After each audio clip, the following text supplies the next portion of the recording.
dia, pessoal.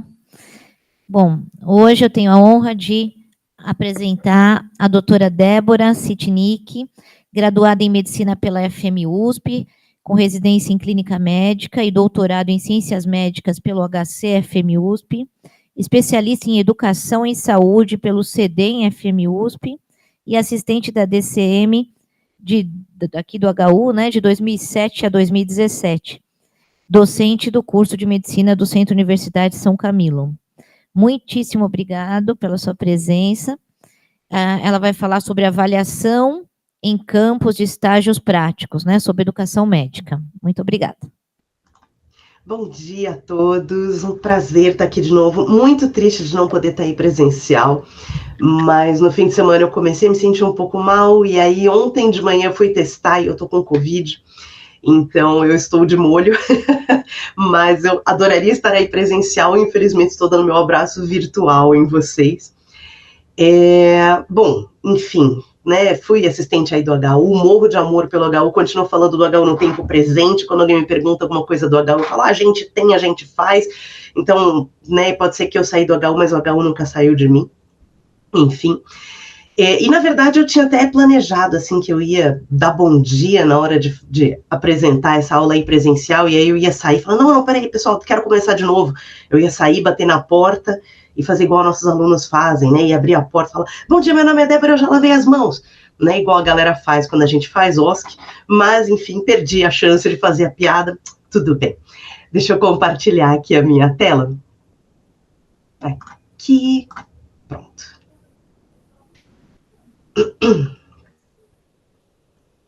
Muito bem, a gente vai falar um pouco hoje sobre avaliação em campos de estágio prático, mas eu vou ter que falar um pouquinho sobre avaliação antes desse ponto, só para a gente chegar por aí. A avaliação sempre é um tema complicado, sempre é um tema controverso, e eu queria me colocar à disposição. Atualmente, eu estou na Faculdade da São Camilo, na Medicina da São Camilo, e o meu papel atualmente é trabalhar com metodologias de avaliação, melhorar as metodologias de avaliação em uso. Então, eu organizo os OSCs, mas a gente também está inovando, fazendo um aplicativo, uma interface para avaliação de habilidades e atitudes de alunos em campos de prática. A gente está fazendo bastante coisa legal nesse ponto, fazendo algumas oficinas com os docentes. Então, eu queria me colocar à disposição também para tirar as dúvidas, ajudar quem tiver dúvidas, projetos, etc. A gente está à disposição para ajudar vocês aí no que puder. Bom, a primeira coisa é lembrar que existem vários tipos de avaliação possível, e se a gente não souber exatamente onde a gente está mirando, às vezes a gente pode errar na hora de escolher o nosso, né, a nossa arma, a nossa ferramenta para isso.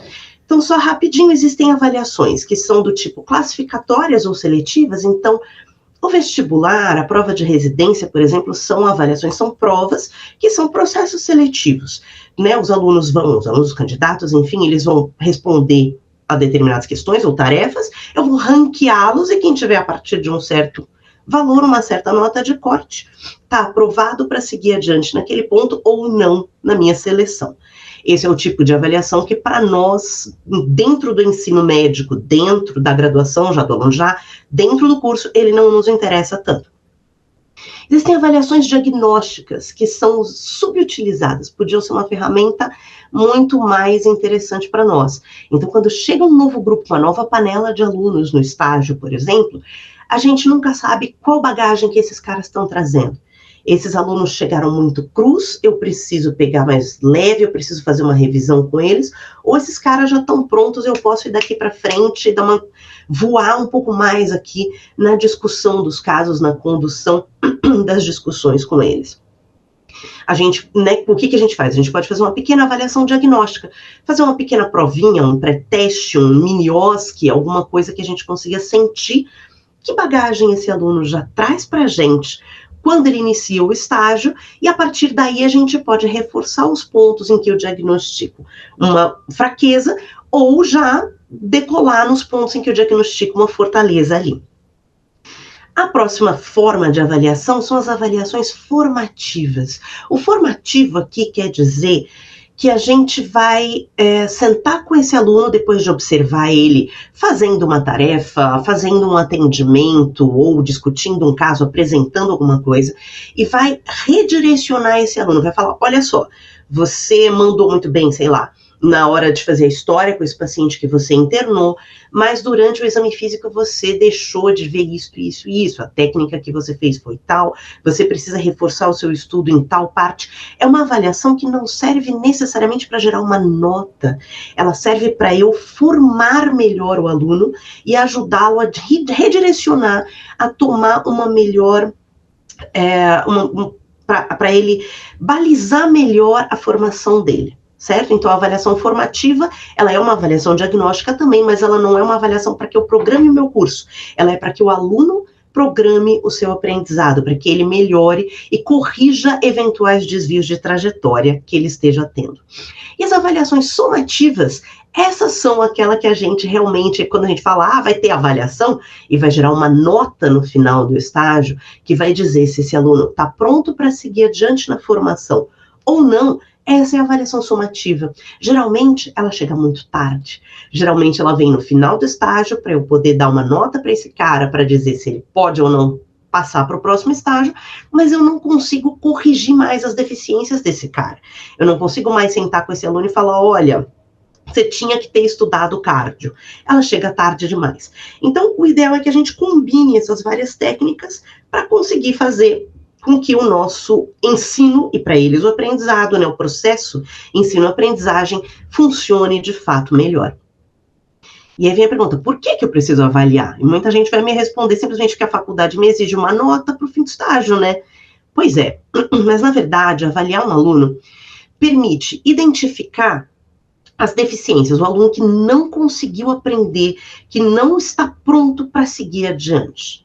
E lembrar que dentro do ensino médico isso é uma responsabilidade muito maior do que em outros locais. Se eu liberar um aluno do ensino médio que não sabe geografia, se ele não sabe qual é a capital do Chile, tudo bem, ele não vai causar nenhum grande estrago por causa disso.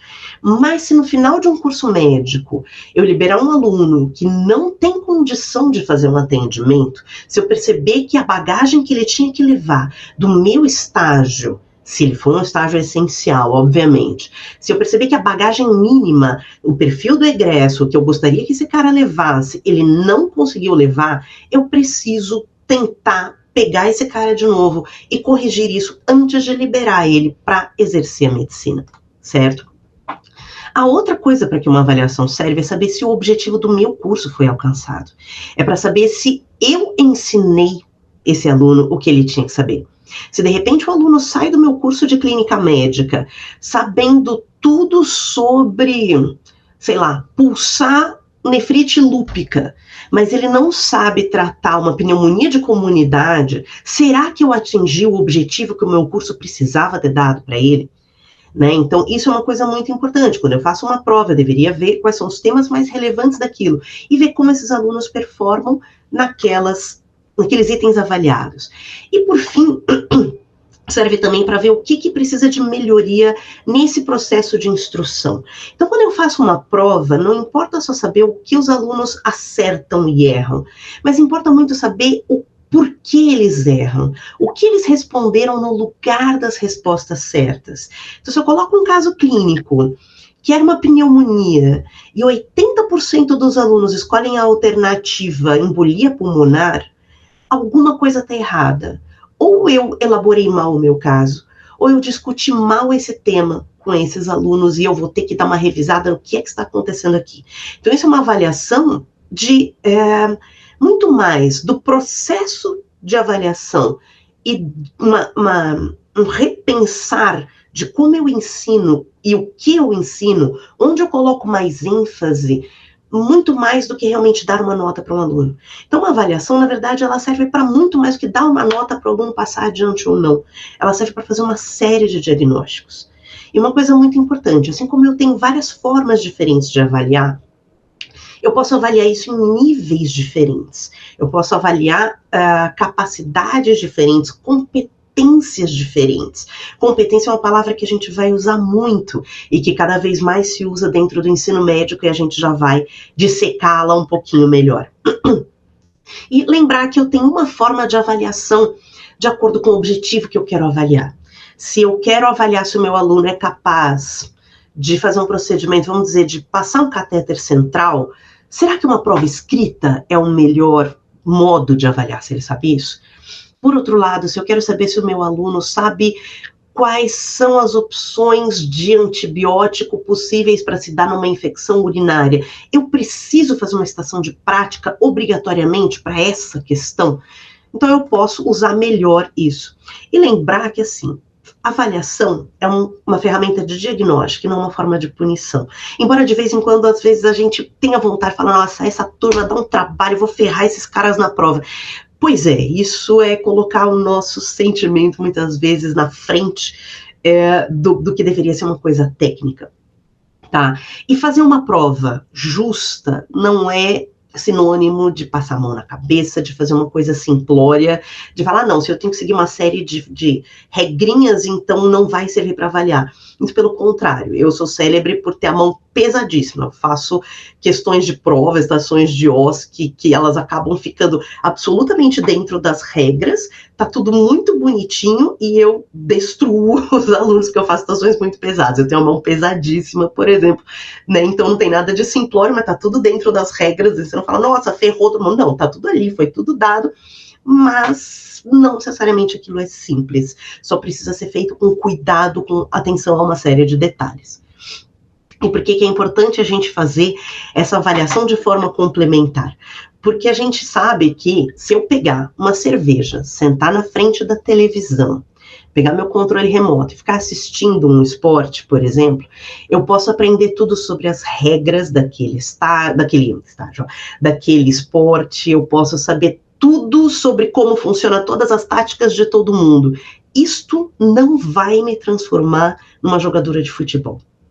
Por outro lado, a gente está cansado de ver o pessoal que, por exemplo, trabalha na construção civil e que constrói as coisas na prática, faz aquilo todo dia, vê os outros fazendo, mistura, vê a proporção que as coisas são misturadas ali, onde o cara bota o apoio, como faz, e que funciona. Acabam conseguindo levantar o prédio, mas que na hora que você vira para essa pessoa e fala, por que você escolheu esse material e não o outro? Ele não sabe te dizer. Ele acaba fazendo, muitas vezes, por copiar alguém que já sabia aquele conhecimento, e replicar na orelhada.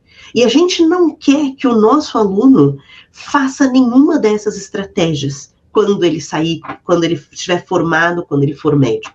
A gente quer que esse aluno saiba exatamente o que ele está fazendo, que ele consiga aliar essa teoria com essa prática. E aí vamos falar sobre as tais das competências. O que é competência? Vou deixar isso aqui, depois vocês olham com calma, leem isso com tranquilidade, tá? Mas a ideia da competência é uma capacidade de mobilizar vários conhecimentos e atitudes, olhar aquele item, fazer uma avaliação completa daquilo para conseguir resolver aquele problema. Então, por exemplo, quando eu falo que eu vou avaliar um curso baseado numa competência, eu vou desenhar um estágio, eu vou pensar o que eu quero que esse aluno saiba no fim do estágio. Então, pensando, por exemplo, no estágio de clínica do HU para os internos, ele tem que ter a competência de fazer uma consulta ambulatorial de um paciente com uma queixa clínica.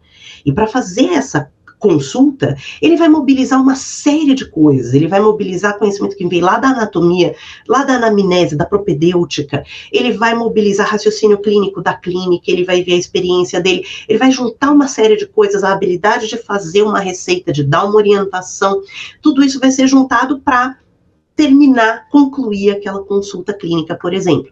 Então, é mais do que só resolve aí, né, qual é o antibiótico para esta infecção. Ele vai olhar isso num conjunto e vai conseguir identificar os problemas e propor soluções para isso, como na vida real. Tá? Então, quando a gente fala de avaliação por competências, lembrar que uma competência, ela vai ser a integração de uma série de outros itens. Então, tem o saber, tem o conhecimento bruto aqui, que é sentar, estudar, conhecer, ter passado por esse processo de formação. Mas tem a aplicação desse conhecimento, tem a interação com o paciente, com o meio, com o ambiente onde ele está, com o restante da equipe, tem saber, aprender a fazer cada um desses procedimentos, inclusive o exame físico e assim por diante. E aí tem os famosos chá, o conhecimento, habilidades e atitudes, que a gente tanto fala em ensino médico hoje em dia. Então, só para dar alguns exemplos aí do que a gente fala. Quando a gente fala, por exemplo, de conhecimento teórico e prático. Então, quando eu digo conhecimento, é saber. Se eu pegar o livro, se eu pegar o Cécio e ler ele de cabo a rabo, eu vou ter uma série de conhecimentos. E eu vou saber sobre muitas coisas ali de clínica médica.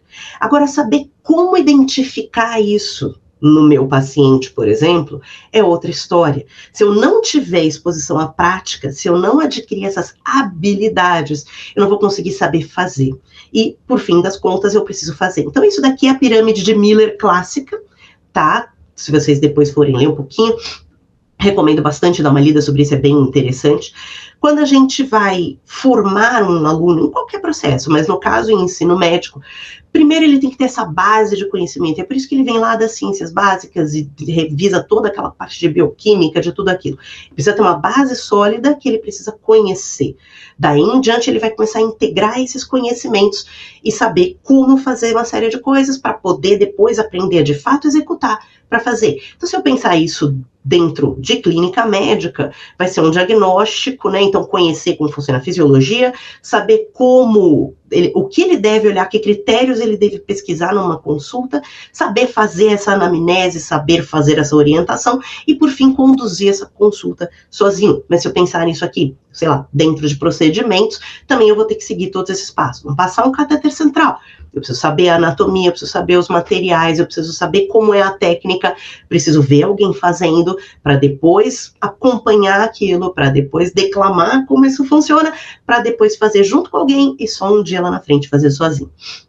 A pirâmide de Miller ela foi revisada depois de algumas décadas para integrar também o ser médico, a atitude envolvida nisso, porque não basta só saber fazer isso, eu preciso também conseguir interagir com esse paciente de uma forma adequada, conseguir interagir com o meio e tudo isso. Então, para se formar médico, para ser um médico completo, não basta só saber tudo isso, eu tenho que ter uma atitude que integre isso aqui também. Então, quando a gente fala de conhecimento, eu estou falando principalmente dessa parte, não é hardware, do negócio, mas é da parte livro, da parte papel, da parte leitura, da parte só cognitiva.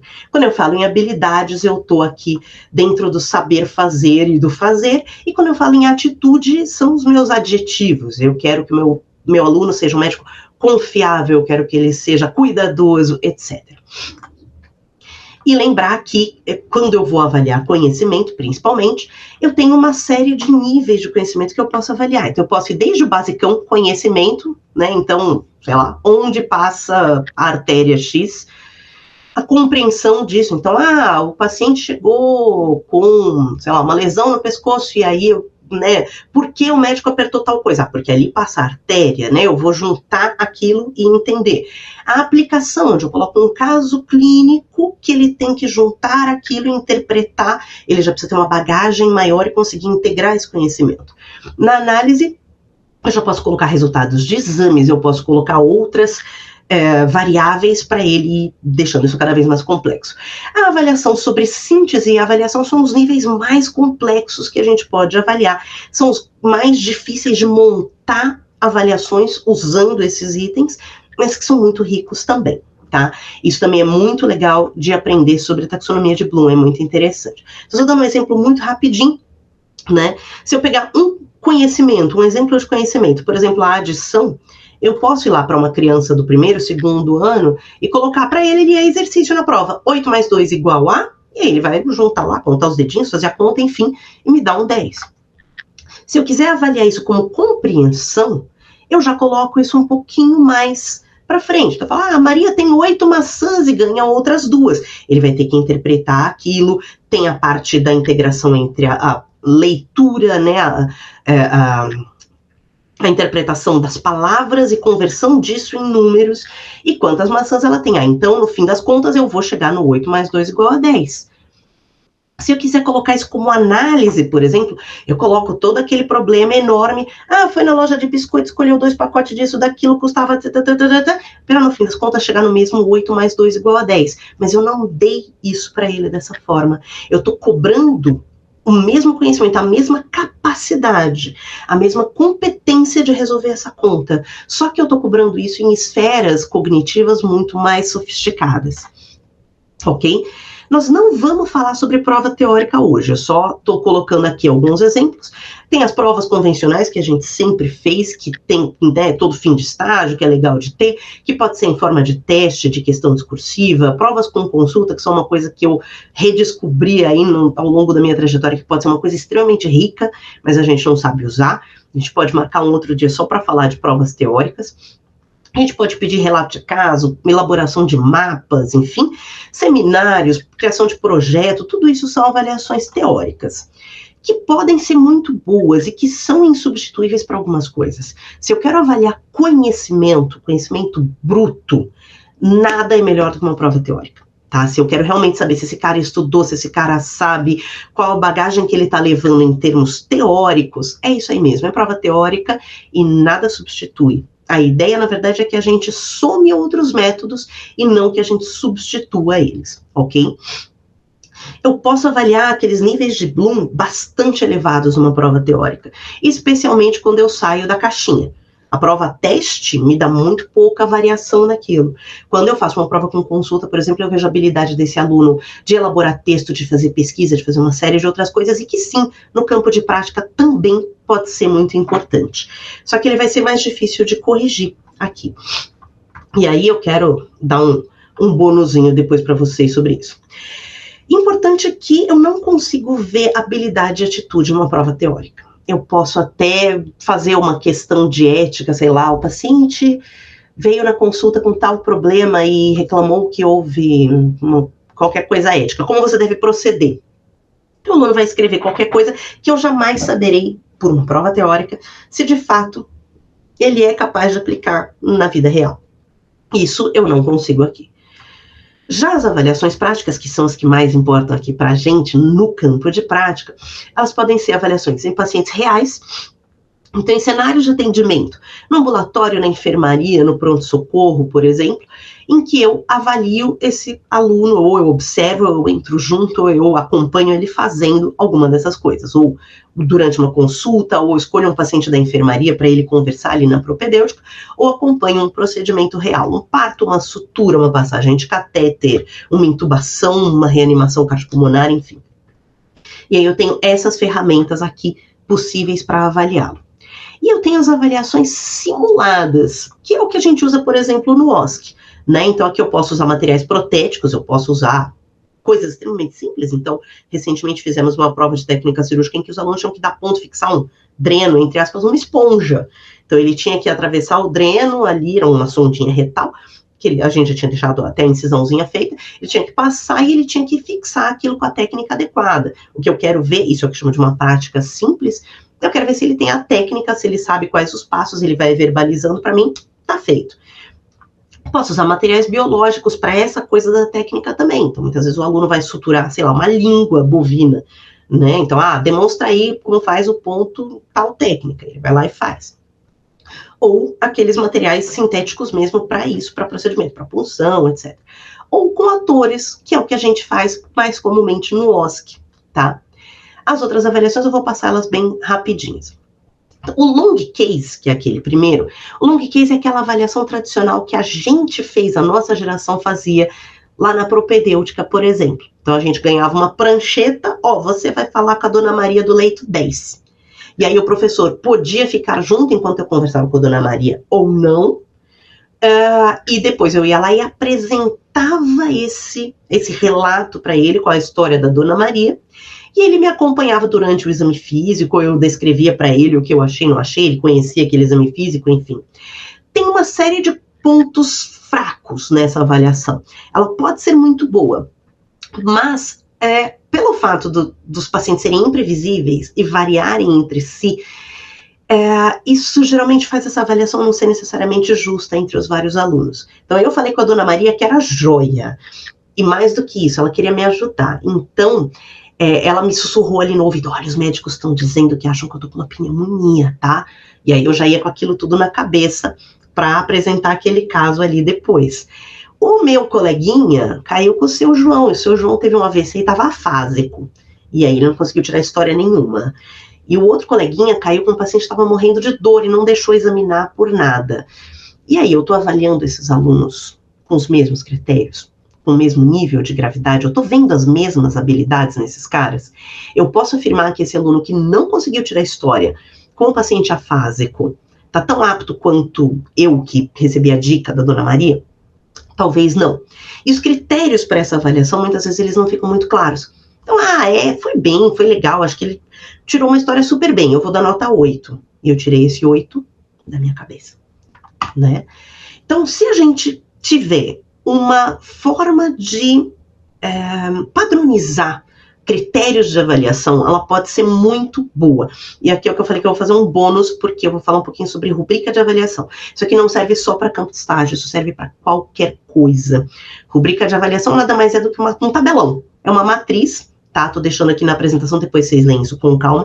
Mas ele é um tabelão onde eu vou escrever quais são os critérios que eu quero avaliar e quais são os conceitos, o que vale como ótimo, o que é satisfatório, o que não é, e quanto isso vale em pontuação.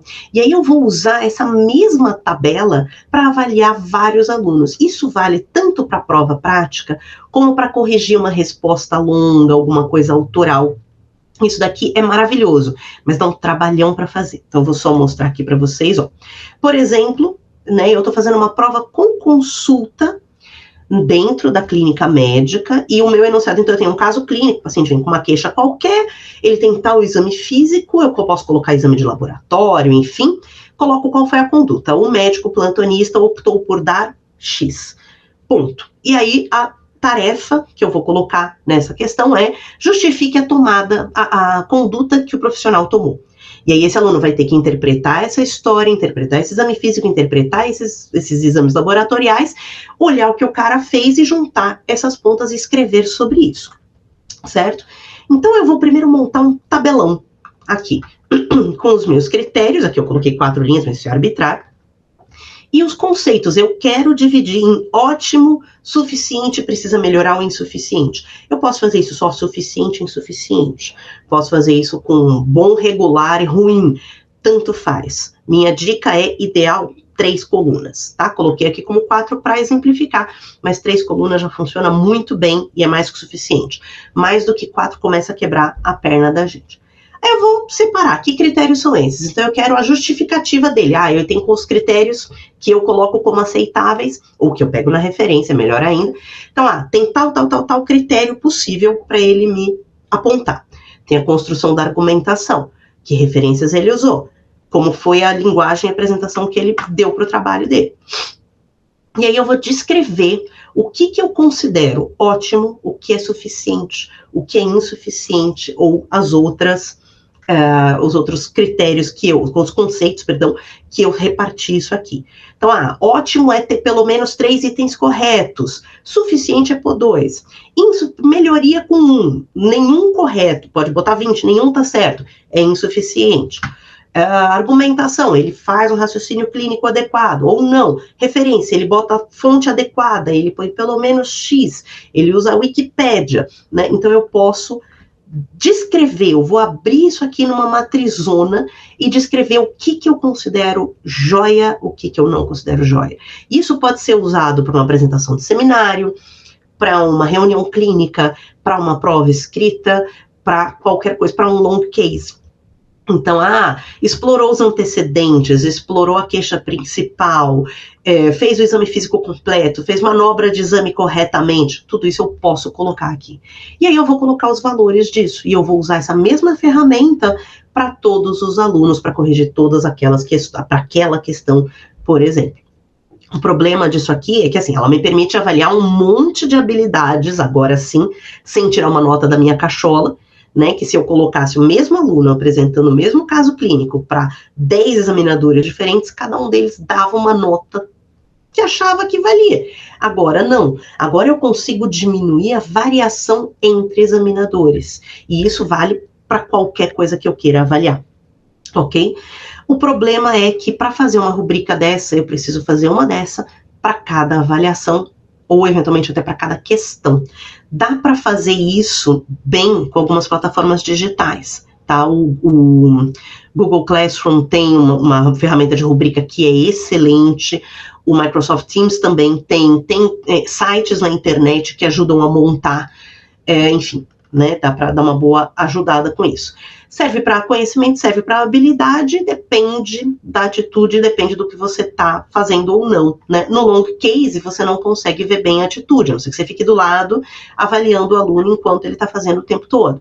Se você não ficar junto, você provavelmente não vai saber. Então, o long case, ele pode ser uma boa ferramenta, se você tiver uma boa rubrica de avaliação, se não, não. Muito bem, o próximo é o Mini-CX. O Mini-CX, ou mini ferramenta do exame clínico, na verdade, ele foi desenvolvido para avaliar residentes e não alunos de graduação. E o desenho dele, ele é feito para render várias avaliações no mesmo dia.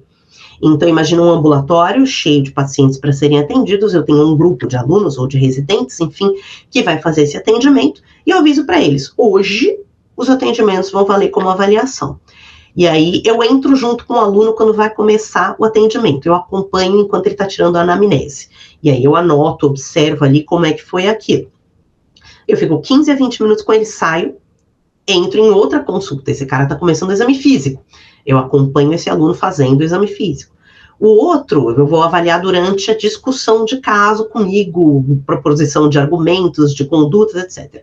E o outro eu posso avaliar enquanto está fazendo a orientação de fechamento de consulta para o outro paciente, como ele orienta a tomada de medicamentos, se ele faz tomada compartilhada de decisões, como ele registra isso e assim por diante. Então, esse aluno ou residente, ele é acompanhado por um avaliador que entra durante esse atendimento, que faz os seus registros e que logo depois desse atendimento vai fazer uma devolutiva, um feedback para ele. Olha, você mandou muito bem, sei lá, no exame físico, mas você esqueceu de medir a PA e você deixou de ver, não sei, o pé diabético. Então, ele consegue dar um feedback direcionado para o que realmente acabou de acontecer logo depois de acontecer. E isso que é o mais legal. E para funcionar bem, o ideal é fazer várias avaliações com pacientes diferentes e, se possível, com examinadores diferentes. E eu consigo complementar essa avaliação. Funciona bem para estágios longos, funciona bem para coisas repetitivas. Então, ele vai várias vezes ao ambulatório durante 2 meses. Aí ele consegue fazer uma avaliação legal com o Mini-CX. E cada um pode desenvolver a sua ferramenta. Tá? Esse aqui é da Faculdade de Ribeirão, da USP Ribeirão. Ele é uma adaptação do Mini-X clássico, do descrito na literatura. E ele tem os itens básicos. Então, história, exame físico, diagnóstico, conduta, profissionalismo, organização e eficiência e competência geral. E ele é dividido numa nota de 1 a 9, sendo que de 1 a 3 é insatisfatório, 4, 5, 6 satisfatório, 7, 8, 9 é o bom superior, e aí você vê, não, é bom, muito bom, então eu dou 9. É bom, mas mais ou menos, eu dou 7. É arbitrário ainda também, mas você coloca uma série de critérios que você pode combinar com a sua equipe e que você descreve o que você considera ótimo ou não ali. Mas essa é a ferramenta clássica adaptada para um impresso desta instituição. Aqui tem outra instituição, usa o mesmo sistema de pontuação, de 1 a 9, com uma sistematização diferente disso daqui. E cada um pode montar o seu. Precisa ser de 1 a 9? Não, não precisa. Isso aqui foi feito, descrito na literatura, eu posso usar isso como base para mim. Quando eu publicar, eu preciso explicar, eventualmente, que eu fiz uma adaptação XYZ, porque existe um método clássico ali. Mas eu não preciso me ater naqueles critérios rígidos dali, obrigatoriamente. Então, zelo com prontuário, por exemplo, se é capaz de ver a gravidade, escolher as condutas baseadas em critérios de gravidade, daí por diante. Aqui em Forms, a gente usa esse daqui na São Camilo, no ambulatório. Isso aqui são prints de tela de celular, tá? Do Forms que a gente usa no ambulatório de Mini-X. Então, é exatamente o mesmo questionário em que a gente vai tica, né, em qual a nota que o aluno vai receber. Aqui, esse daqui é uma ferramenta que já estava feita, que a gente está desenvolvendo é diferente desse aqui. Eu seleciono, né, são tudo menu drop-down para algumas coisas, então qual é o ambulatório que eu estou avaliando, e tic, leva 2 minutos para preencher, e eu tenho uma avaliação padronizada entre os alunos a cada atendimento. Essa aqui é uma versão mais simplificada que eu peguei da internet, que ó, é uma tabelona que tem o quê? 6, 7 linhas, com uma coisa bem simples. Então, história, exame físico, né, o aconselhamento, fechamento da consulta, discussão, raciocínio clínico, eficiência, profissionalismo, impressão geral. E além de dar uma nota de 1 a 10, ou se não foi observado, essa tabela permite escrever ali na mão o que foi muito bem e o que pode melhorar nessa avaliação. E aí depois eu posso fazer uma devolutiva para esse aluno focada, direcionada, para que ele melhore a formação. Certo? O Miniciex, ele é excelente para ver habilidades, e quando eu falo de habilidade, a gente sempre pensa em habilidade manual, e a gente deixa de ver todas as habilidades interpessoais. Não se iludam, a habilidade vai muito além do que eu consigo fazer com a mão. Entrevista, comunicação, orientação, raciocínio clínico, escolha terapêutica, tudo isso são habilidades também. E que a gente vai treinar e que a gente vai balizar o nosso aluno nisso também. A atitude durante o atendimento, durante um confrontamento, durante uma dúvida do aluno, do paciente, ou um posicionamento contrário, etc. E o conhecimento, mas o conhecimento ele acaba perdendo um pouco de pontos aqui, certo? Vai ser muito mais importante para ver a habilidade e atitude na prática real. O Miniciex, ele pode compor um pouco da nota somativa, mas ele não deve ser o principal componente somativo. O principal ponto do Miniciex é ser formativo. Miniciex sem feedback é completamente capenga, tá?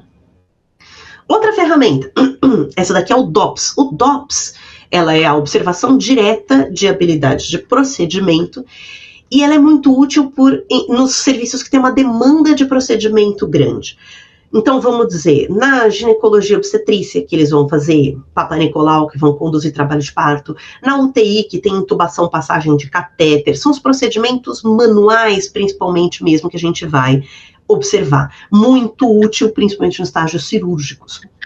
Na clínica tem algumas limitações, mas também tem suas indicações. E eu posso adaptar o DOPS para manobra de exame físico, por exemplo. Eu poderia fazer isso adaptado para propedêutica, por exemplo. Aqui um exemplo de um DOPS de sutura, tá? Isso aqui eu traduzi de uma outra tabela. Então, antes do procedimento, o aluno, antes de suturar, a gente senta com ele e fala, vamos lá, quais são as camadas que você tem que olhar? O que tem de importante na anatomia? Fala para mim o passo a passo do que você vai fazer, que material você vai selecionar. Então, eu avalio antes do procedimento o que esse aluno faz, durante, né, na asepsia e na execução. Se ele informa o passo a passo para o paciente, etc., que eu vou também usar uma matriz, só que essa é muito mais simplificada, né? Se foi bom, se foi ruim, e nota, ela não gera nota. O que é importante aqui é saber se ele fez adequadamente, se ele não fez adequadamente, o que ele precisa melhorar, e não necessariamente gerar ok, a sua sutura foi nota 7.2, né? Isso daqui é uma avaliação formativa, e não necessariamente uma somativa, ok? Aqui uma outra ferramenta na mesma pegada, que é, cadê? Esse daqui é para discussão de caso, é uma coisa de otorrino, se ele entende a indicação, o procedimento que vai ser feito, enfim, se ele pede ajuda na hora que ele sente necessidade.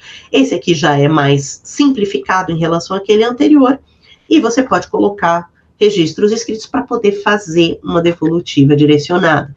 Esse daqui é um de exame físico, isso era de um artigo sobre OSCE, mas que ele usa uma matriz de DOPS para falar de exame abdominal. Então, você tem um ator combinado com um quadro clínico, um caso clínico construído, e você põe o passo a passo do exame abdominal. Pergunta para o paciente onde dói, começa por outro canto do abdômen, faz tal passo primeiro, faz tal passo depois, identifica a descompressão brusca ou não. É uma matriz como de um OSCE, mas ela é específica para um passo só de procedimento de habilidade. Eu posso colocar habilidade e atitude junto também. Então, ela é principalmente para habilidades e ela pode ser amplamente customizável. Posso incluir habilidade, posso incluir conhecimento, mas o problema, entre aspas, do DOPS é que ela tem que ser específica. Então, se eu vou usar uma ferramenta para avaliar sutura, ela não serve para avaliar tratamento de queimadura, ela não serve para avaliar redução de fratura. eu posso usar uma ferramenta para passar um catéter central, mas ela não serve para avaliar uma troca de curativo, e assim por diante. Ela é formativa principalmente, mas pode compor um pouquinho da somativa. Outra forma de avaliação possível em campo de estágio é a avaliação 360 graus, ou o nome técnico dela de verdade é multi-source feedback, né? A avaliação é um feedback, uma devolutiva de múltiplas origens, e ela é praticamente só formativa, ela não deveria gerar uma nota somativa. Ela é extremamente trabalhosa de ser feita, e ela seria um olhar complementar entre todo mundo que participou, que observou esse aprendiz, seja ele aluno, residente, enfim, em ação. Então, seria para ver desempenho, ética, profissionalismo, que vai ser feito pelos professores no estágio, mas vai ser feito pelos colegas de panela, pela enfermagem, pelo pessoal da farmácia, pela equipe do balcão do ambulatório, por todo mundo que participou, inclusive, eventualmente, pelos pacientes. E ela serve só para soft skills, ela não serve para conhecimento. Ele é ótimo, mas ele não sabe nada de hipertensão. Não serve para isso. E funciona muito bem em estágios longos, então vamos dizer, uma permanência de 3 meses dentro de uma UBS fazendo um estágio. Para isso, a avaliação 360 pode funcionar muito bem. Mas ela é muito trabalhosa, ela é muito difícil de implementar, ela funciona muito bem na teoria.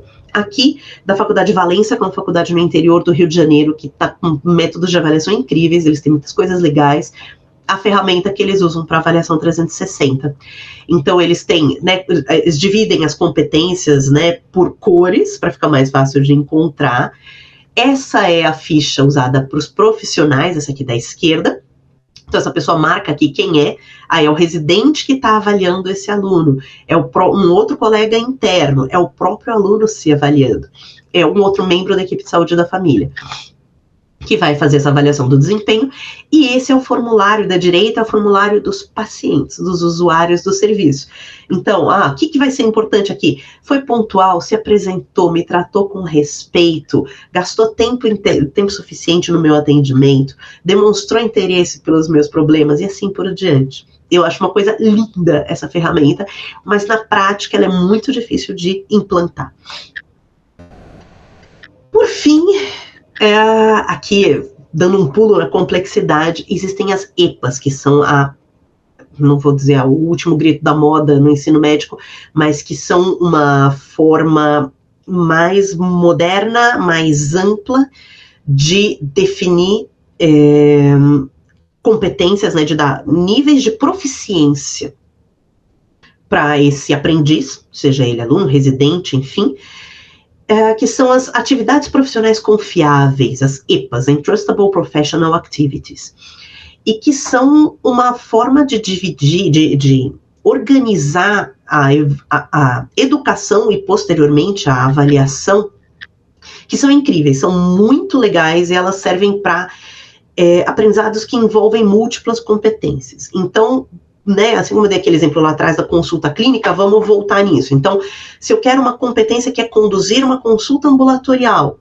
esse aluno ele vai ter várias camadas de formação e em vários pontos diferentes da graduação ou da residência, ele vai ter níveis diferentes de autonomia que ele tem que ser capaz de superar.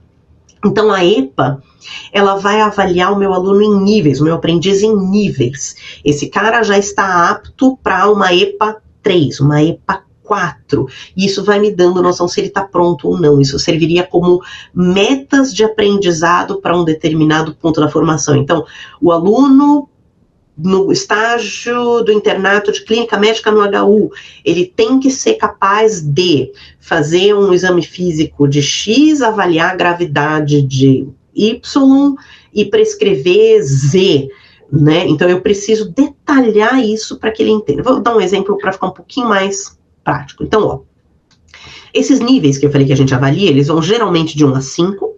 Isso é o que está na literatura. Eventualmente, se você quiser construir a sua diferente, ok, mas é o que, né, o que a gente usa padronizado, é isso. Então, nível 1, o aluno pode observar aquilo acontecendo. Ele acompanha, ele senta no canto e olha o que acontece, mas ele não pode fazer. O aluno, no começo da formação, para tudo, ele vai estar aí, mas eu tenho um nível mínimo que eu posso estabelecer, sei lá, dar plantão no pronto-socorro, acompanhar socorrista. Né, o aluno do primeiro semestre tem condição de ficar dentro do pronto-socorro? Não, esse cara vai causar lá dentro. Então, deixa ele pelo menos saber propedêutica. Então, tá bom, a partir do quarto semestre, ele pode acompanhar um plantão no pronto-socorro. O aprendiz pode executar essa EPA com supervisão direta e proativa, desde que a supervisão ficar junto do cara ali do lado dele. Então, sei lá, esse mesmo plantão no pronto-socorro, então a partir do 10º semestre, esse cara pode fazer isso, por exemplo.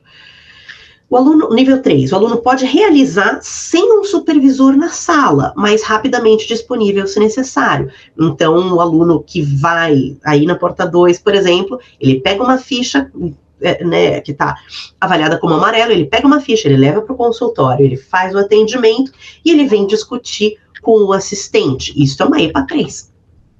Eu tô com dúvida, peraí, eu não achei essa história assim, vamos dar uma olhada, vamos lá junto conversar com o paciente. Isso é uma EPA 3. Antes disso, né, o aluno acompanhava você fazendo ou você atendia junto com ele, como na propedêutica, por exemplo, deveria acontecer. No 4, o aprendiz pode trabalhar sem supervisão, dependendo do que for, ainda durante a graduação, dependendo do que for, vai ser só na residência. E no 5, ele pode supervisionar alguém iniciante. Então, eu posso desenhar essas EPAs para várias coisas diferentes. Então, por exemplo, atender uma crise asmática. Né? Então, a EPA ela tem uma estrutura rígida. Primeiro tem que ser descrito o que é esperado, o que ele tem que saber, o tipo de avaliação que vai ser utilizado, enfim, ela tem uma estrutura mais rígida. E quantas vezes eu tenho que ver esse cara fazendo essa competência para poder afirmar que ele pode passar para a próxima. Então, né, o número mínimo de vezes que tem que ser feito. Isso aqui eu preenchi da minha cabeça, tá? Eu fiz tudo fictício, então não usem isso como base para nada. Então, descrever, por exemplo, na crise asmática. O que ele tem que saber de anamnese desse paciente? O que ele tem que avaliar no exame físico? Quais são os passos da avaliação, critérios de gravidade? Quais são as opções terapêuticas, as indicações, contraindicações? O que ele vai conversar com o paciente? O que ele vai manejar de intercorrência? Beleza, é isso que eu quero para esse cara. Então, eu vou definir em que estágio ele pode fazer cada uma dessas. Então, vamos dizer, estar presente e observar, mas não realizar, quando ele está terminando a propedêutica, ele já pode acompanhar. Por exemplo, de novo, gente, isso aqui eu criei, tá? Inventei, isso aqui não é feito, isso aqui é da minha cabeça. O nível 2, ele pode executar com supervisão. O cara, sei lá, no ambulatório de clínica do 4º ano já consegue? Talvez. Quando ele está entrando no internato no 5º ano, então modifica lá, sei lá, para o 9º semestre, para o 11º semestre, aí depende do ponto, onde, né, do que você está avaliando e do grau de autonomia dele. Ele pode fazer sem supervisor na sala, mas rapidamente disponível. Então, vai avaliar esse cara que ele não tá bom. No 6º ano já dá? Talvez, não sei, tô só exemplificando. Trabalhar sem supervisão. Tô descendo para jantar, você vai atendendo aí, qualquer coisa me liga. Aí, bicho, só na residência. Supervisionar o outro nesse atendimento, só no R2, por exemplo. Então, vai ter EPAs que vão se encerrar dentro ainda da fase de graduação, vão ter EPAs que vão se terminar só lá na residência. Então, dando um exemplo de um que consegue acabar sozinho. Acesso venoso, por exemplo. Então, eu vou descrever. O que esse cara tem que saber?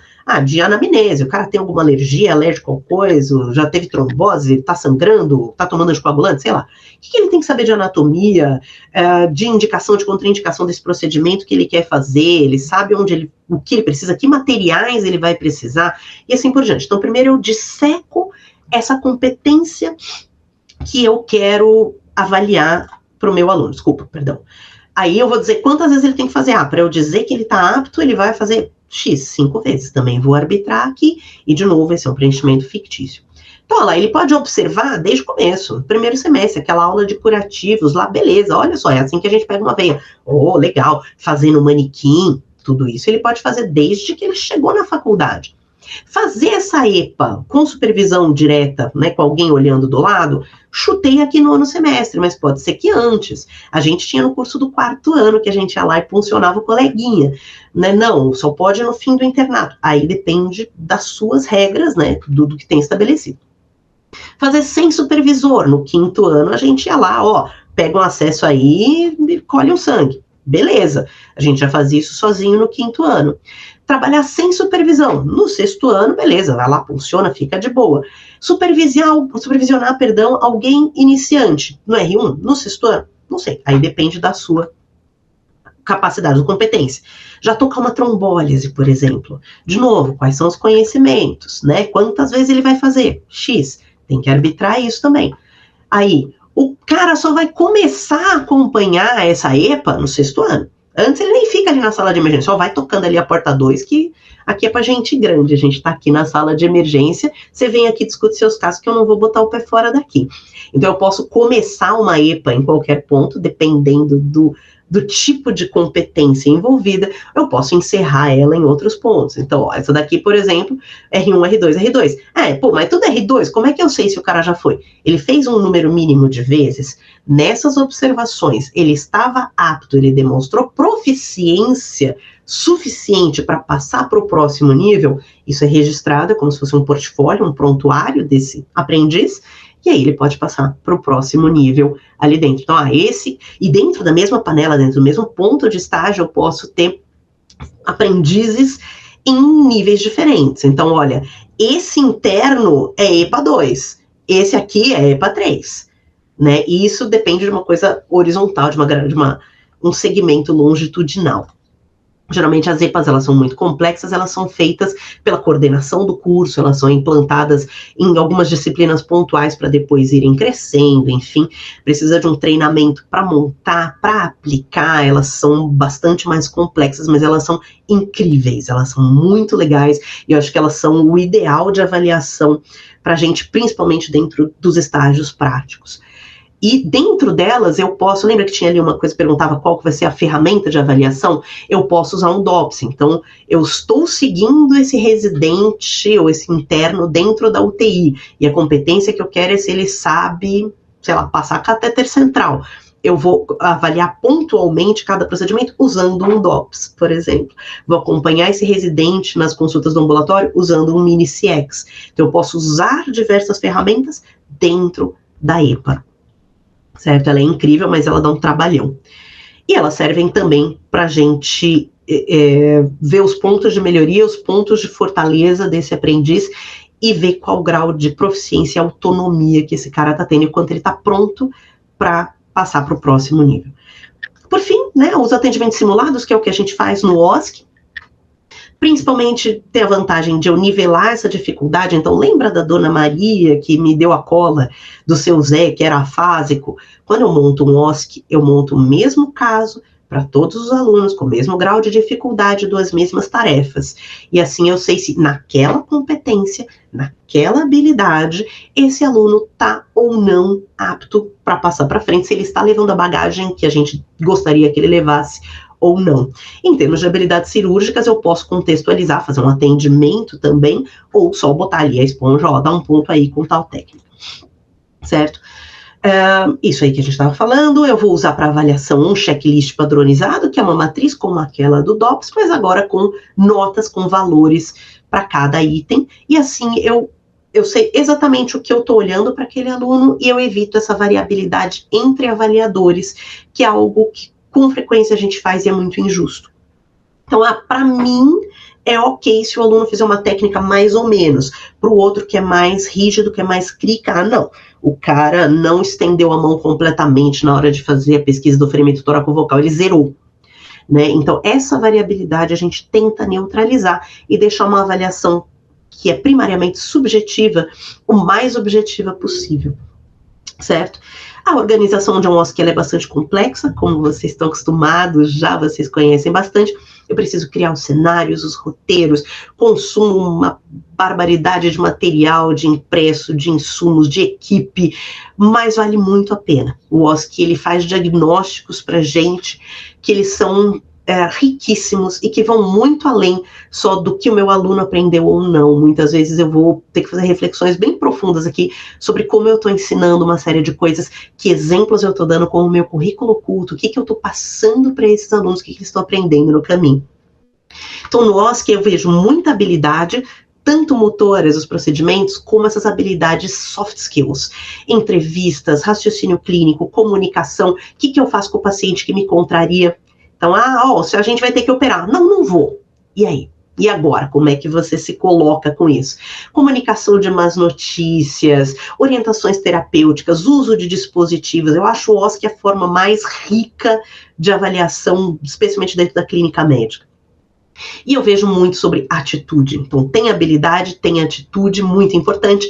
E o conhecimento, claro que ele é importante, mas ele não é o principal. Claro que se eu fizer uma estação de pneumonia e o aluno me diz que a hipótese diagnóstica é uniencravada, temos um problema aqui, né? Mas a prioridade não é um conhecimento em si. Mesmo com o aluno errando feio desse jeito, eu posso avaliar como ele se posicionou com o paciente, o que ele fez, o que ele deixou de fazer, e alguma coisa sobre o aprendizado, sobre a formação dele, eu sou capaz de depreender, mesmo com o conhecimento muito ruim. Eu, pelo menos, consigo redirecionar esse aluno para o lugar certo. Eu não simplesmente meto um 0 lá e falo, tchau, filho, semestre que vem tem de novo, sem conseguir melhorar a formação desse cara. E uma coisa muito importante, a gente tomar cuidado para não transformar o OSCE em prova oral, que é algo que acontece com muita frequência. Então, a gente vai lá, monta aquela estrutura, bota confinamento, mobiliza todo mundo para ir num dia que não iria, aquela coisa.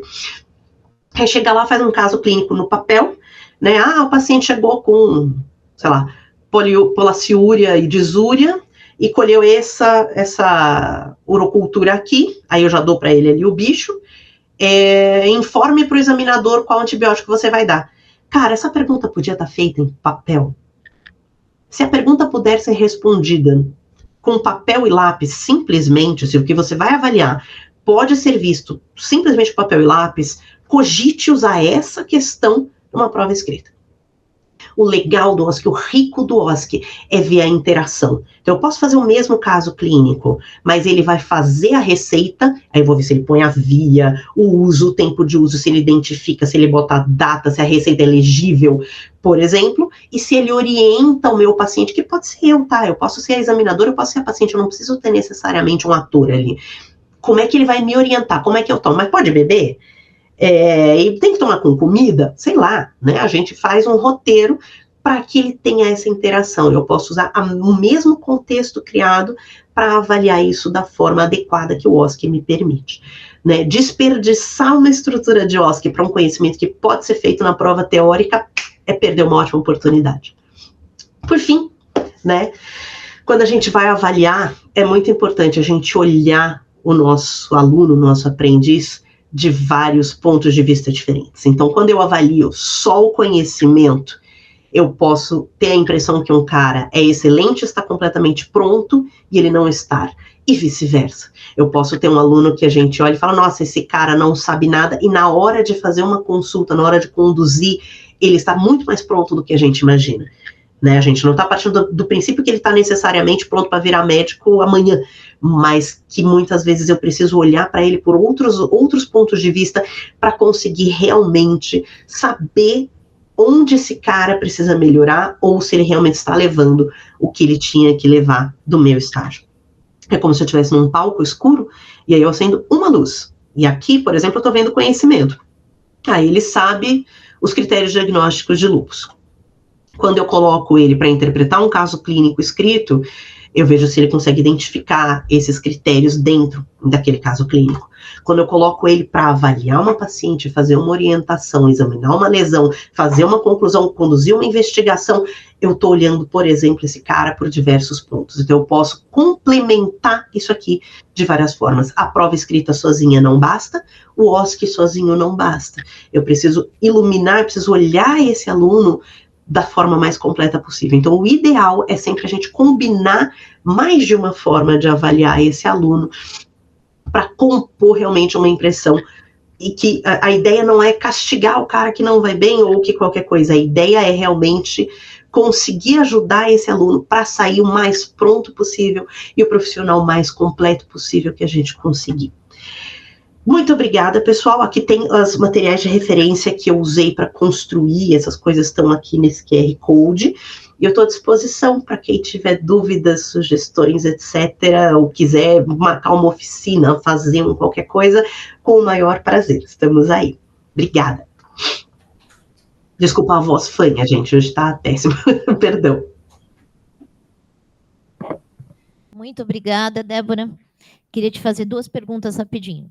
A primeira é em relação, pelo que eu vi, todas as ferramentas de avaliação prática são formativas, né? Então, não só. A gente utiliza isso como somativa, se tem evidência que dá para fazer isso, né? Tem alguns trabalhos, sim, Lu, de uso do Miniciex, por exemplo, como ferramenta somativa também, mas eles têm que ser utilizados em conjunto, assim. O que não pode acontecer é não usar o lado formativo deles, né? O OSC, ele é predominantemente somativo. Existe OSC formativo, existe OSC somativo. O OSC, como ferramenta puramente formativa, ele pode ser utilizado, mas o problema é que ele demanda essa estrutura toda, o tempo, a elaboração, não precisa necessariamente do confinamento nesse caso, né, porque não tem problema de passar cola, de vazamento e tal, mas o problema é a logística, a estrutura para usar o OSC como uma ferramenta seriada, para ser só formativo. Então, o OSC, ele é muito mais somativo do que formativo. As outras ferramentas realmente são mais formativas, e eu posso acrescentar uma nota ali, ou de conceito, ou de um critério geral, que eu atrelo ali, sim.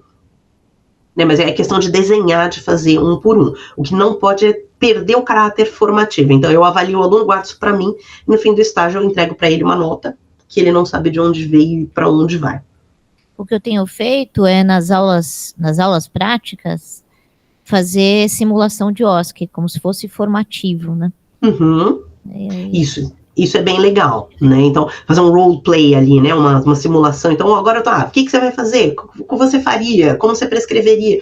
Isso é uma coisa bem legal. E depois, o fundamental é fazer esse feedback. E usar uma planilhazinha para nota, né? Então, aquela coisa da rubrica, é que eu demorei para conhecer as rubricas. Quando caiu a minha ficha, que meu mundo mudou com aquilo. Sabe aquela questão de prova que você não responde com uma palavra só? Aquela coisa que, então, sei lá, quais critérios, no caso, fechavam para qualquer coisa? Aí o aluno te responde 2 certos, 1 errado. Isso como isso conta? Então, você pode fazer mini rubricas para cada questão importante que você vai avaliar. E para isso também, e é legal os alunos conhecerem a rubrica que você vai usar. Então, olha só, vocês vão apresentar um caso clínico para mim hoje, e eu vou estar avaliando este critério. O que é importante que vocês me mostrem quais referências vocês usaram. Eu gostaria que vocês usassem pelo menos X de tal tipo de fonte. Eu vou ver se vocês apresentam critérios diagnósticos adequados, se vocês constroem uma argumentação adequada, e eles conhecerem isso até para saber o que a gente espera deles, que é uma das maiores angústias dos alunos quando são avaliados, né? Então, aquilo que eu falei, não é passar a mão na cabeça, é saber, meu Deus, o que esperam de mim neste momento, né? Então, quando eu falo, olha, o que a gente vai ver de vocês nesse OSC é a atitude, é a habilidade de, sei lá, principalmente o raciocínio clínico, o exame físico, é nisso que a gente vai focar. Ele continua não sabendo o que vai cair, ele só sabe o que eu tô esperando dele, e ele vai um pouco menos angustiado para aquilo, e geralmente, né, é muito mais satisfatório para a gente avaliar. Eu consigo efeitos muito melhores, não é só de todo mundo sair feliz, é realmente conseguir entender o que está acontecendo com aquele aluno, e ele performar de um jeito melhor. E a outra pergunta é sobre prova oral. Tem alguma evidência? Eu não procurei isso em literatura, tá, de prova oral, mas a prova oral, ela vai ser uma prova teórica também, né, com agravante, entre aspas, de ser um bate-pronto, né, se eu tenho um papel para pensar, eu consigo fazer um rascunho, eu consigo apagar um erro, consigo repensar, reformular. Na prova oral eu não tenho, mas eu estou tirando isso meio da minha cabeça, tá, e de fato eu não estudei, eu não procurei nada sobre provas orais. Ela não deixa de ser uma prova teórica, né, então ela cai nas fortalezas e nas fraquezas da prova teórica. Se eu tiver critérios justos de avaliação, se eu não quiser só uma resposta bate-pronto, mas eu quiser ver como ele constrói a argumentação, etc., eu posso usar uma rubrica e avaliá-lo de uma forma bastante justa também. Eu me lembro que 2 residências que eu prestei, era uma prova oral. Eu tinha que sentar com uma banca e cada um fazia uma pergunta, um negócio meio estressante. Eu acho muito complicado, é que nem um teste com pegadinha, né? Que o que você está avaliando não é o conhecimento do seu aluno, do seu candidato, não é necessariamente quão bem ele se coloca, como ele se argumenta, mas é como ele reage à pressão, né? Se ele mantém concentração, se ele presta atenção em detalhes, se ele consegue se manter frio para raciocinar e responder. Isso pode ser interessante? Pode, mas eu tenho que saber que isso é um objetivo, isso tem que ser um objetivo meu na hora de escolher esse método.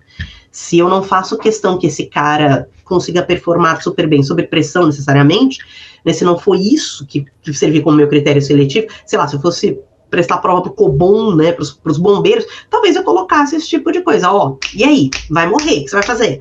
Talvez isso interessasse. Mas, se não é isso que eu quero, se eu quero saber se esse cara tá apto para entrar numa prova de residência de clínica, é agora que ele precisa desse tipo de método? Eu acho que essa é a avaliação antes, assim, né? Escolher um método de avaliação depende principalmente do meu objetivo. O que eu quero ver fazendo essa avaliação? Eu quero ver se esse cara aprendeu clínica. Ok, aprendeu o que dentro de clínica médica? Quero saber se ele sabe conduzir um caso na sala de emergência. Puta, vamos fazer uma prova modelo OSCE. Né, eu ponho lá um paciente com um monitor, um ataque à arritmia, posso botar um desfibrilador, um manequim de alta fidelidade, que ele vai desfibrilar, que vai aparecer o negócio, que se ele não fizer anestesia antes, a gente grita, a gente bota o operador no canto para gritar. Eu posso fazer uma série de coisas que eu vou ver isso no modelo de prova que funciona, né, sem necessário, depende do meu objetivo, é isso que precisa acontecer, eu preciso racionalizar antes, qual é o meu objetivo com esta avaliação, qual é o meu objetivo com essa questão. E depois disso, construir, de fato, essa questão / essa prova. Alguém quer fazer mais alguma pergunta aí do chat?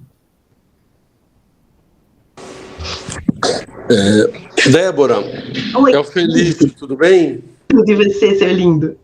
Tudo, parabéns pela sua aula, que eu achei maravilhosa. Obrigada. Uma coisa, eu sei que não é exatamente, acho que a área que você mexe mais, mas existe algum tipo de avaliação no curso básico, quer dizer, das disciplinas básicas, lá, fisiologia, por exemplo, farmacologia, em que se apliquem técnicas, digamos, semelhantes ao OSCE, para essas matérias básicas? Eu acho que a anatomia até que é bem pertinente, talvez, apesar de eu não ter nunca ter visto ser feito, não sei se atualmente se faz, por exemplo, em alguma faculdade, mas para farmacologia, fisiologia, que são matérias grandes, né, em que muitas vezes muito conhecimento é teórico, se as pessoas utilizam esse tipo de técnica para avaliação dos alunos. Então, é uma coisa que é possível de fazer, mas que precisa ser trabalhada durante o curso. Isso é uma coisa importante também. Uma avaliação, ela tem que refletir o que você entregou durante o curso, tá? Então, se eu só dei aula teórica, só fiquei na sala de aula com os alunos, eu e a lousa, o semestre inteiro, é justo colocar um OSCE para esse cara, para ele fazer um atendimento, que é algo que ele não fez, que ele não treinou durante esse curso? Talvez não.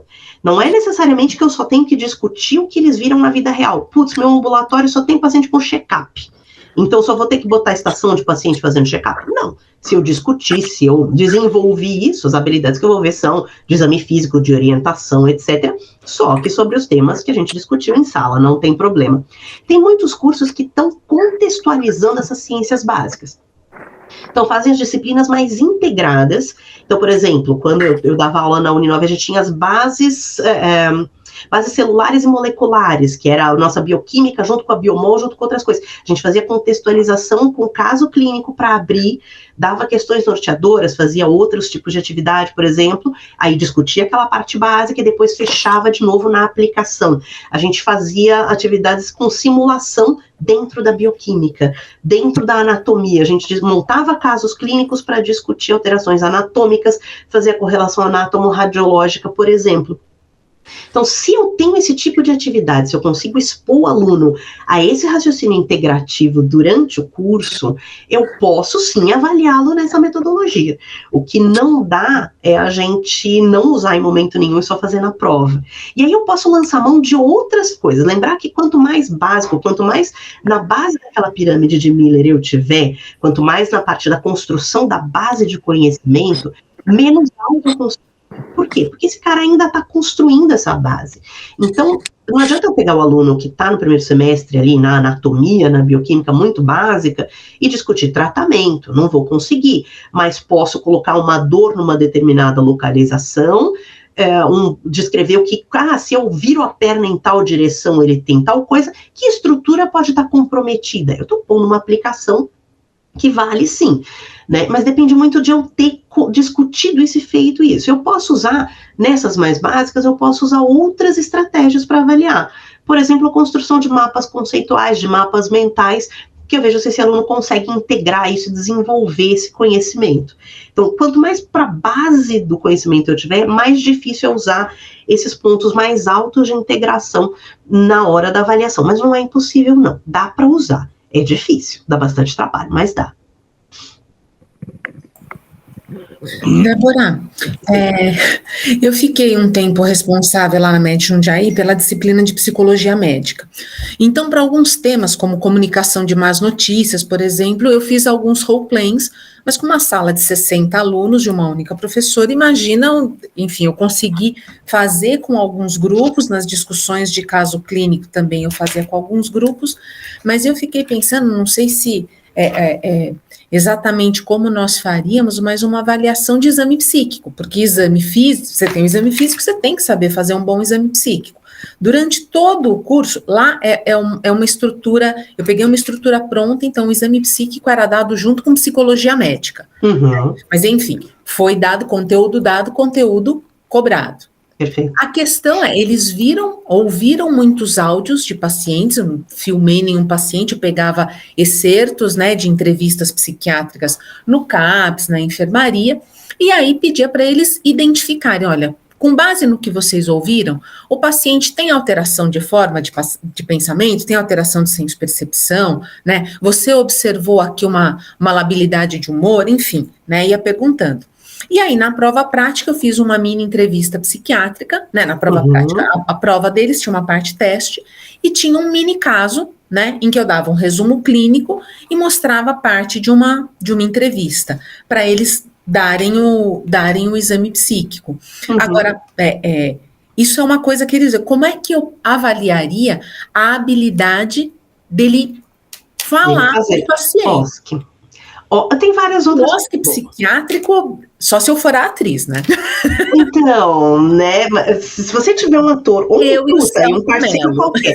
Olha, eu vou te contar que os melhores pacientes que a gente tinha eram funcionários da faculdade. Na Uninove, tinha um menino que era bibliotecário no campus em Osasco, que ele era o melhor ator para tudo, maravilhoso. A gente combinava antes, ele trancava a biblioteca, descia e vinha no laboratório de simulação trabalhar com a gente, fazia o caso que precisasse, era sensacional. Você tem que ter um parceiro ali, né? Quando é você mesmo, estar no papel de avaliador e de paciente para interagir, pode ser muito complicado, pode ser muito funcional, isso é uma coisa muito simples, mas especialmente a anamnese psiquiátrica, manobra muito detalhada de exame, começa a perder fidedignidade, você não consegue focar aqui e lá ao mesmo tempo. Né? E a gente tem muito repertório, né? Então, quando o aluno faz uma pergunta que você não sabe, que o ator não saberia responder e daria uma resposta neutra, a gente começa a elaborar e pronto, começa a ficar diferente um para um e para o outro, né? Mas aí ter alguém para contar é fundamental. Mas tem outras técnicas possíveis, tá? Dá para filmar a entrevista, pode ser um com o outro, você combina com o aluno, você vai ser X, você vai ser Y, aí você filma e depois você discute essa filmagem com eles e dá uma avaliação, olha, faltou fazer isso, identificando tal coisa, você ressoou aqui, você não fez isso aqui lá. Dá para usar algumas técnicas um pouquinho diferentes, que é o VOSC, que é o WOSC, não, esse é o WOSC por vídeo, agora eu não consigo lembrar, mas tem por vídeo, tem virtual, enfim, que dá para fazer, mas você monta uma rubrica, então assim, questionou dados de humor, questionou labilidade emocional, questionou tal coisa, e não coloca a pergunta fechada, você não vai conseguir. Na anamnese psiquiátrica é muito mais difícil, mas ele explorou tal tipo de queixa. explorou o sono, explorou a qualidade de não sei o que lá, e vai ser amplo mesmo. Agora, na psiquiatria em especial, na anamnese psiquiátrica em especial, filmar ou gravar para fazer esse feedback é muito interessante, tá? Então, bota o celular em cima da mesa ali, grava. Ah, mas eu perguntei. Não, olha, tá aqui, vamos ouvir junto. É que dá um trabalhão, demanda um tempo extra, é muito mais complexo. A anamnese psiquiátrica, para fazer em 6 minutos, né, bicho, é realmente puxado. Um desafio extra. Tá. Eu sei. Salve, Débora. Maurício Seckler. Meu querido. Não vale você ter posto aquele palco com 5 luzes. Eu me vi junto com você cantando lá. Eu falo isso para as pessoas, elas não acreditam. Que a gente dava plantão e se sentia na Noviça Rebelde. Levantava no meio do plantão e saía dançando. As pessoas não acreditam, Maurício. Os nossos plantões eram que nem musicais da Broadway e Hollywood. Morro de saudades, morro. Eu vou resvalar numa coisa que me causa angústia há muito tempo. Graças a Deus, é episódico, é raro você ter alunos que já entram na faculdade ou que durante a faculdade desenvolvem algum problema que lhe dá uma limitação física. Como que eu consigo avaliar este indivíduo se ele, por exemplo, não vai conseguir funcionar um acesso venoso, passar um catéter venoso central? Como que eu vou avaliar esse indivíduo diferentemente? Você sabe que tem pouquíssima literatura sobre isso. Eu estava pesquisando esta semana, inclusive. Mas aí eu acho que a gente tem que ir uma camada um pouquinho mais profunda nesse questionamento. Este conhecimento, esta habilidade, etc., é fundamental para esse aluno nesse formato? Então, vamos dizer, eu tive uma aluna recentemente na São Camilo, que ela é parcialmente deficiente auditiva e tem um déficit visual de moderado para importante, né? E aí era uma prova de clínica médica em que uma parte das tarefas era interpretar exames, tinha eletro, tinha prova de função pulmonar, radiografia de tórax e tal, e que a gente ficou discutindo, e aí, como que faz com ela? Né? Tinha que fazer uma anamnese breve com os pacientes.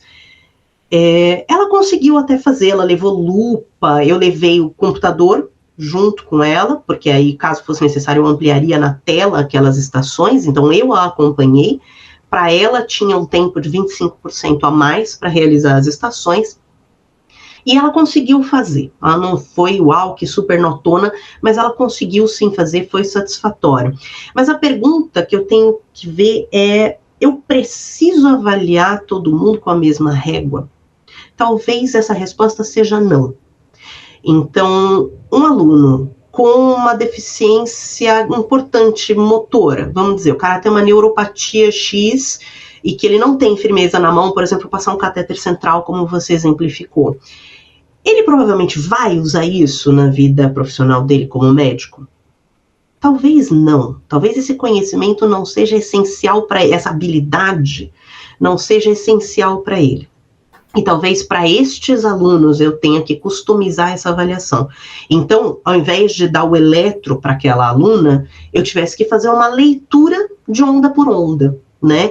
Então, o eletrocardiograma do paciente mostra a onda P com tantos quadradinhos, com tal, positivo em tal e negativo em tal, o QRS é tal, tal, tal, é positivo em tal, negativo em tal, e a repolarização é assim, assim, assim. E aí ela tem que falar, se a repolarização tá negativa, o QRS é positivo, então tem uma inversão, sei lá, se ela vai ter que me interpretar isso mentalmente, ela saiba me dizer o significado daquilo, muito mais do que olhar e reconhecer o padrão visual daquele traçado.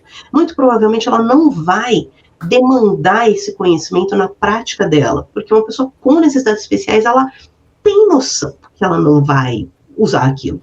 Então, se eu tenho um aluno que é completamente visualmente completamente cego, é importante para esse cara olhar uma radiografia, ou eu posso descrever para ele, a radiografia mostra uma área cardíaca assim, assim, assim, e ele tem que fazer o raciocínio clínico para aquilo. Só que eu tenho que individualizar isso para a necessidade do meu aluno, né? Então, meu aluno tem, sei lá, uma paralisia cerebral, ele não vai fazer procedimento. Ele muito provavelmente vai atuar em áreas onde ele não vai demandar isso. Ele vai fazer psiquiatria, patologia clínica, Tem áreas que são tem áreas que são um pouco mais limitantes, né? Então, eu tenho uma paciente de consultório que tem transtorno de personalidade borderline e é aluna de medicina. E está um problema agora com ela no internato, porque a marca do diagnóstico é intolerância à frustração. E medicina é uma área frustrante, né? Porque o paciente não responde o tratamento, o paciente não quer a orientação, enfim, é uma área frustrante. Agora ela empacou no internato e também o que eu, como clínica dela, vou fazer? Eu vou mandar um laudo para coordenação pedagógica? Ela é borderline? Então, esse é o tipo de coisa que com mentoria é possível dar uma boa melhorada. Porque aí você vai seguir, você tem uma pessoa de referência que vai seguindo essa aluna e falando, olha só, veja bem, então você está percebendo que aqui não funciona muito bem, se você realmente, olha, você quer ser médico, porque isso vai ser o seu dia a dia, né? Só que, claro, isso não pode acontecer com uma pessoa eventual, eu vou lá, aplico a prova, viro para a menina e falo, ó, você tá no cara errado, bicho. Né, isso assim não funciona, mas com uma mentoria. Ou você quer ser médica, ou vamos pensar numa área onde este problema aconteça o mínimo possível. Então vamos para a patologia clínica, o que vai acontecer é faltar luz, é quebrar o seu computador, ou dar um bug no seu sistema, e isso, tudo bem, você vai ter que se virar. Agora, esse mini embate, né, diário que a gente faz no atendimento real, de repente, é uma questão de mentoria, de acompanhando esse cara e de balizando ele na formação aí. Né, o que o Maurício está perguntando era uma coisa mais da avaliação com a prova, que eu vou ter que individualizar também. Para a sua aluna, é importante ela passar por esse OSCE, por exemplo, que o paciente não quer fazer a coisa, e ela explode. E aí eu posso virar para ela no feedback e falar, olha só, veja, eu estava te mostrando, estava te falando que isso aqui era um ponto para melhorar. Então, o esperado de você nessa estação era isso, isso e isso. E, entretanto, aconteceu X, Y e Z. Né? Mas, né, só fechando aqui o questionamento do Maurício, é individualizar alunos, é aquela coisa da equidade, da igualdade, sabe, de todo mundo assistir o jogo de futebol e ter a cerca, todo mundo olhando igual, e o outro empilha as caixinhas para olhar, equidade e igualdade, é isso. Esta habilidade, esta competência vai ser necessária, vai ser utilizada, vai ter uma demanda real para este aluno lá na frente. Se a resposta for talvez ou não, eu vou ter que flexibilizar isso aqui. E, eventualmente, fazer uma prova só para ele. Debbie. Diga, amor. Debbie, a Carla, primeiro, parabéns, obrigada por estar aqui com a gente, né? Mesmo que virtualmente. Tomara que logo você volte presencialmente. Ai, tomara, tô morrendo de saudade. Mas deixa eu fazer uma pergunta, assim, eu acho que em relação à questão de deficiência, eu concordo plenamente com você. Eu acho que a pessoa que tem uma deficiência física, ela acaba indo para áreas que ela não vai precisar ser cirurgião, não vai precisar de uma habilidade. Agora, o meu grande questionamento, e a gente sabe que é uma coisa que está aumentando muito, é com esse negócio de diagnóstico de autismo, dislexia, e aí os alunos, eles querem tempo a mais de prova, querem um monte de coisa. Só que você vê que é uma pessoa que a gente sabe que médico tem que ter uma cognição que não pode ser abaixo da média. E eu acho que isso é uma coisa que tem me preocupado muito. Eu vejo pessoas que não têm cognitivo básico, cognitivo mínimo. E é isso que me deixa um pouco preocupada e frustrada. Para onde estamos indo, né? E como avaliar, e até assim, quando você está num cargo de alta gestão, coordenação de curso, né? Como lidar com isso? A gente sabe que hoje tudo é judicializa, não sei o quê, mas eu acho que essa talvez seja uma das coisas mais difíceis. Não sei se você tem uma resposta, mas essa é a provocação. Não tenho, acho que isso é um grande problema mesmo. Acho que com a proliferação de escolas médicas, isto é um problema cada vez mais real, né, com essa, sei lá, com essa facilidade de acesso em que o critério para entrar passa a ser conseguir sustentar o curso e não necessariamente dar conta daquilo, mas eu acho que o que tem que acontecer é existirem travas reais. Assim, a gente via isso na nossa graduação, teve alunos extremamente problemáticos, teve gente com problema de drogadição, teve uma série de problemas em que essas pessoas sim saíram, se formaram, deram pepino lá na frente, mas ninguém brecou esses caras de fato. Eu acho que tem tem que ter uma coisa de mentoria. Eu acho que a principal resposta para esse tipo de angústia era a mentoria. Era sentar com esse aluno, ele deu errado no primeiro semestre, ele deu errado no segundo semestre, ele deu errado, João. Sentar com ele e falar, vem cá, vamos fazer uma reflexão. Será que é isso mesmo para você? Vamos fazer um acompanhamento terapêutico? Enfim, não tem uma resposta fácil, não tem uma resposta única para isso. E algo que me angustia bastante também. Né? A gente teve recentemente na São Camilo uma aluna que teve uma crise conversiva, assim, impressionante, na sala de espera para entrar no OSC. Ela convulsionou, teve 10 convulsões tônico-clônicas generalizadas na sala de espera. E aí, quando eu fui avaliar, ela estava ótima, fibrilando a pálpebra, né? Aquela convulsão clássica de conversão. E aí eu falei para as amigas, não, vamos ligar para a família para buscar ela para levar para casa. Porque ela já teve isso muitas vezes e tal. Aí saí para ligar para a coordenação, voltei, ela já estava em pé falando, não quero que chame minha família. Ah, certo, porque a gente acorda de 10 crises tônico-clônicas argumentando. E aí eu falei para ela, ó, tem outra prova amanhã, da turma B, você vem amanhã e faz com eles. Não, eu decidi que eu quero fazer hoje. Fez a prova, tirou 3 no OSC. E aí ela entrou com um recurso que ela não pode ser avaliada por esse tipo de avaliação até o fim da graduação. Porque para ela não funciona. Né?